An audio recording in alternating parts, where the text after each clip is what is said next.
अस्सलाम वालेकुम नाज़रीन, ख़बर अवां शेयर कंदा हलूं त क़ौमी अक़िलती कमीशन पाकिस्तान जो चेयरमैन चेलाराम केवलानी रहीम यार खान जे बुंग शरीफ़ में गणेश मंदिर पहुतो। उन मौक़े ते MPA मंगला शर्मा, डॉक्टर जयपाल ऐं चीफ एडिटर अक़िलती अख़बार अशोक कुमार साणस गॾु हुआ।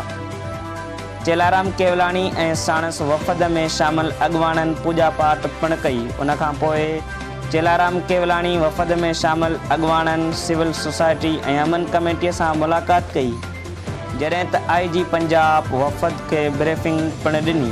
उन मौक़े ते चेलाराम केवलानी ॻाल्हाईंदे चयो त मंदर वाक़ियो तमामु अफ़सोसनाक आहे। जेतिरी मज़म्मत कजे घटि आहे। मुस्लमान असांजा वॾा ॿाहिरि आहिनि। चेलाराम केवलानी वधीक चयो त हिन क़िस्म जा वाक़िया पाकिस्तान में अमन अमान खे ख़राबु करण जी साज़िश आहे, जंहिंखे कंहिं बि सूरत में क़बूल न कयो वेंदो। हिन चयो त अक़िलतनि जी इबादत गाहनि जी हिफ़ाज़त असांजे अवली फ़र्ज़ आहे। उन मौक़े ते पाकिस्तान में अमन ऐं तरक़ीअ लाइ ख़ासि दुआऊं घुरियूं वयूं। वधीक ख़बरुनि लाइ ॾिसंदा रहो Kohistan News Service. Reporter Kohistan News Service team Thano Bula Khan.